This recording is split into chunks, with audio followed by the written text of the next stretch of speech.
I watch documentaries. Sa ikalawang bahagi, atin namang aalamin kung sino pa nga ba ang naging parte o kasapi ng Team Project Grace at gayon din ang kanilang tunay na mensahe sa pagtugon ng sambayanang Katoliko na patuloy na nananalig sa Diyos sa gitna ng pandemya. Sila Gracia, ito yung mga backup talaga, no? Kung ano ang iutos namin, anong pinapagawa, sumusunod. Ako si Rosemary Gracia Ramos, ang batang simbahan ako.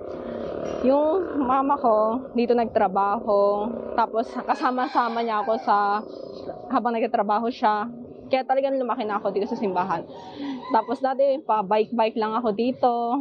Ngayon eto na ako, college na ako, nagvo-volunteer na. Nagvo-volunteer sa clinic, tapos MLC na ako. Ministry of Lectors and Commentators for 2 years. Since day 1 nung nag-lockdown, nandito na ako, kasama ko sila Father Ponpon, sila Father Ray, hanggang sa nabuo yung konsepto ng Project Grace. So, ang naging role ko doon sa Project Grace, ako yung nagdo-documentary, nagpipicture kay Father Ponpon, kahit saan siya magpunta. Tapos isa na rin yung sa mga gawain ko, yung sa seedlings, kapag namamahagi kami, nang hihingi yung mga parishioners, ako yung nag-o-audit, kami ni Ate Rachel, kasama ko rin siya doon.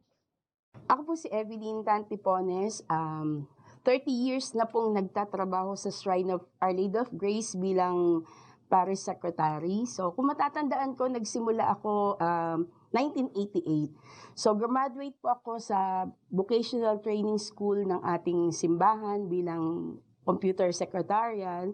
Then after graduation, luckily, na-hire po ako ni Father Piding Labaglay. So lubos ako nagpapasalamat kay Father Piding. Kung hindi dahil sa kanya, siguro wala po ako dito sa SOLGP. So, natutuwa ako dahil for 30 years, naging kasama po ako ng OMI sa kanilang mission. Naging partner po ako ng mission. At dahil doon, talagang niyakap ko po yung spirit ni Saint Eugene de Masinod. Bilang Parish Secretary, hindi ko maihiwalay yung sarili ko sa programa ng ating parokya. So, ibig sabihin kami bilang staff, partner kami sa mission. Kumbaga, kung ano man yung programa ng parokya, katuwang kami doon, kasama kami. So, sa pagsisimula ng Project Grace, talagang kasama po ako nila Father Ponpon, kumukuha kami ng mga lupa, kung saan-saan po kami nakakarating.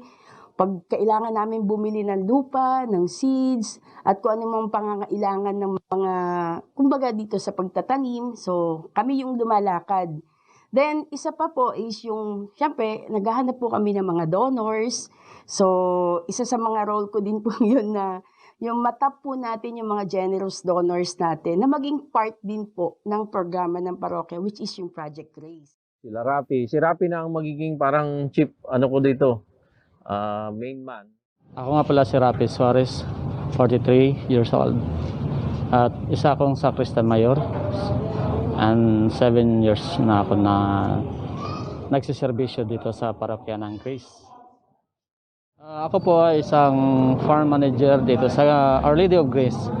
At ang mga idea na aming mga ginagawa ay kadalasan ang galing sa bahay dahil din sa nakita ni Father Ponpon sa pag-blessing nila doon sa aking mga halamanan at sa aking mga gulay.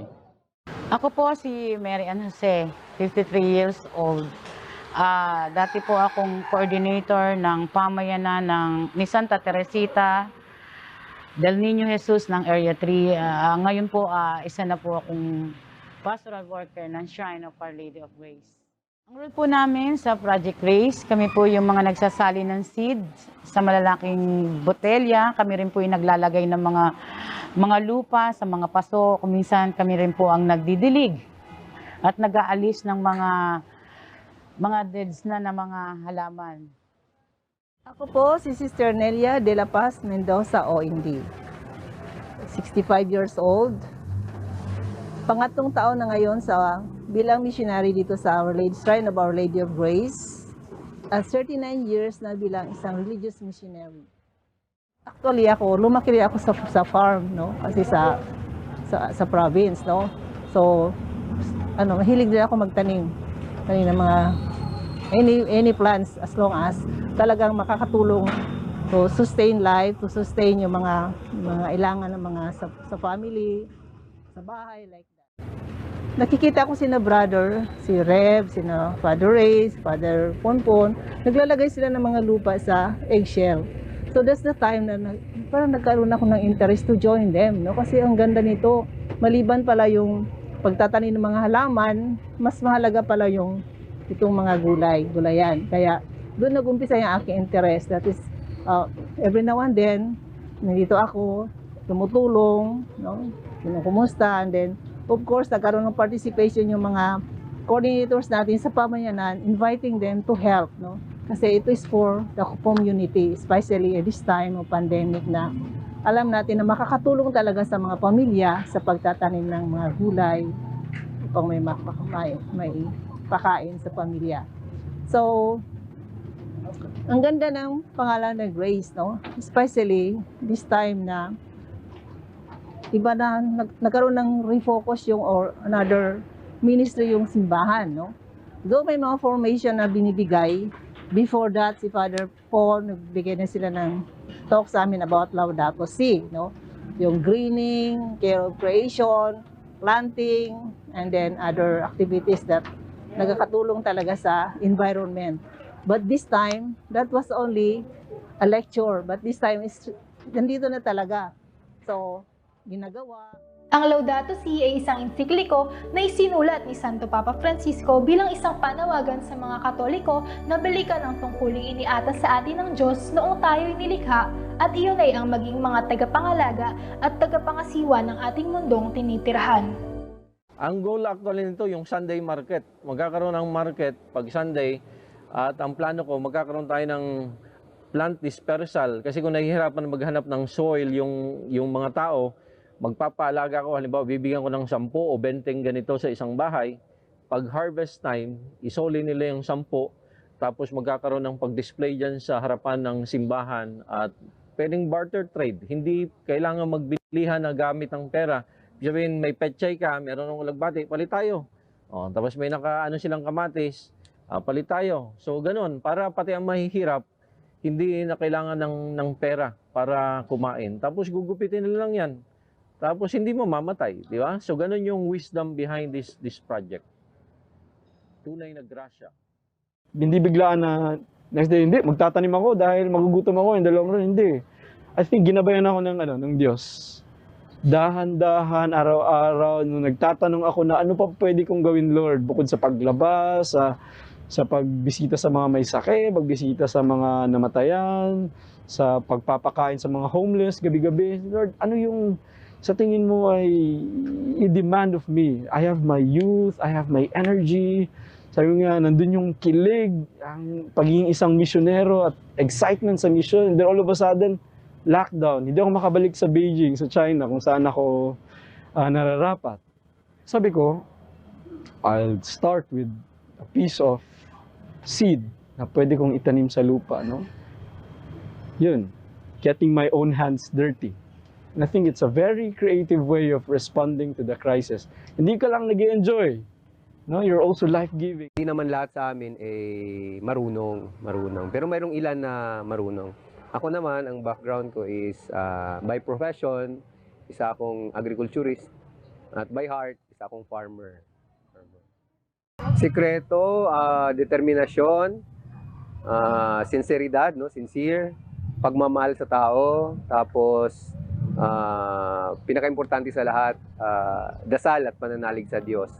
At kasi hindi maging matagumpay ito kung hindi ito kagustuhan ng Diyos. So lagi naming sinasama sa dasal yung mga ginagawa namin. At hindi naman kami ganun kaseryoso sa lahat ng pagkakataon dito sa aming ginagawa. Parang ano lang, marami kaming mga magkakasama dito. So masaya pag gumagawa dito sa proyektong ito. Mahalaga ba din po yung meron pong tawanan po? Oo naman. Pinakwento nga kanina kay Brian, no? Na kanina nung may naipunla na tayong seedling, may dumapong isang dragonfly, and to think this is Metro Manila with all the noise and the pollution, hawak-hawak ko yung seedling, may dumapong dragonfly. At na-amaze na ako, I was mesmerized looking at it. Yung para bang nagdadasal din ako. There's so much life, there's so much joy and happiness contained sa ganun. I mean, parang nag-freeze yung moment. And I was reminded na kasama natin ng Diyos in all of this. No? The God of life, the Spirit that is breathed into us from a mere dust into life. And that's what inspired me to keep on creating, finding ways kung paano pa tayo magkakaroon ng sustainable food, and particularly for Project Grace, yung garden ready always for consumption of everyone. Tinanong namin ang grupo nila Father Pon na sa gitna ng pagsasagawa ng Project Grace, mayroon nga bang naging hadlang o balakid sa kanilang proyektong nais imungkahi? Kahit pa paano, hadlang, siguro yung in general yung pandemic. Kasi hindi ka nakakagalaw ng maayos. Halimbawa, may mga kakailanganin kang bilhin ng mga materyales sa proyekto. Hindi mo ganun kabilis na nabibili. Hindi tulad pag pangkaraniwang panahon. Siguro yung sitwasyon natin ngayon yung parang naging hadlang. Inobserbahan pa natin yung proper protocol, social distancing, yung ganun. Hindi na siguro takot as of now. Nung sa mga unang pagkasagsagan talaga, actually, sabi nga nila, wala pa tayo sa climax ng crisis na ito. So we never know. This is an enemy na hindi natin nakikita. Nandun yung fear sa simula. But I think hindi dapat yung fear ang pumigil sa atin, maghinder sa atin to do good and to do what is best for humanity. This crisis could make us or break us.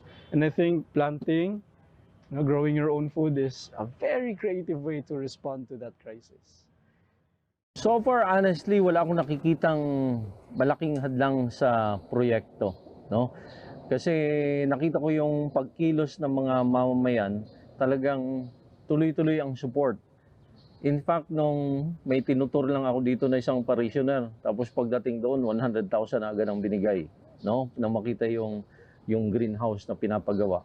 And then may nakapanood lang sa video sa BBC, 100,000, hindi natin parishioner, no? Tapos na panood na naman yung isang video, nag-birthday gift siya na 50,000.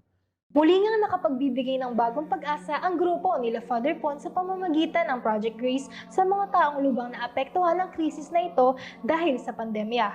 Ngunit ano nga ba ang nagtulak sa kanila upang isakatuparan ang proyektong ito? Ang inspirasyon ko is bilang isang oblato, kasi ako isang oblato, Oblates of Mary Immaculate.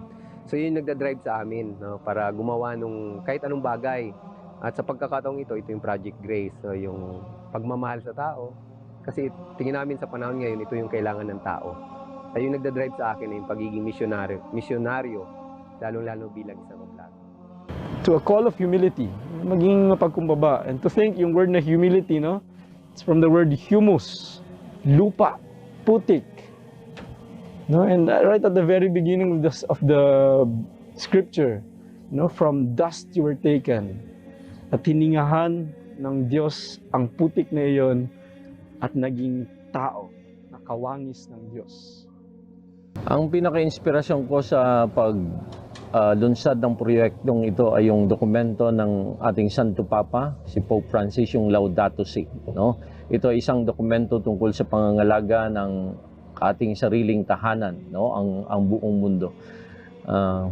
At ibig sabihin nun, yung pananampalataya mismo, na tayo ay nilikha ng Diyos bilang kawangis niya upang pangalagaan ang sanlibutan at hindi ito sirain. So lahat ng mga ginagawang ito ay refleksyon ng Laudato Si. Tunay ngang kakaiba ang hangarin ng proyekto nila Father Ponpon at ng kanyang grupo, kung kaya't magandang sundin natin ang kanilang proyektong pagtatanim at pananalig sapagkat nagbibigay ito ng magandang dulot at epektibo. Hindi alintana ang lugar, sakit o anumang problema kung tayo ay may pananalig sa sarili, sa kapaligiran at lalong-lalo na sa Diyos. Kahit pa may tayo ay manatili ng matagal sa ating mga kabahayan, nariyan ang mga tao na handa tayong tulungan upang matulungan din natin ang ating mga sarili at maibsan ang kinahaharap na sakuna ng may pananampalataya.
man ang simbahan, naitigil man ang mga aktibidad, ngunit hindi tumigil ang mga pananampalataya ng tao at pakikipagtulungan sa mga nangangailangan, kung kaya't sa pamamagitan nila Father Pon at ng kanyang grupo, muling binubuhay ang mga nag-aalab na pananalig ng bawat Pilipino upang muling tanawin ang pag-asa, pananampalataya at pagmamahalan.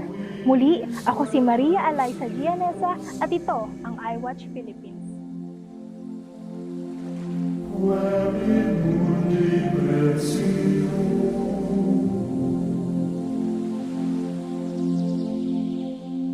Frutos ventris generosi,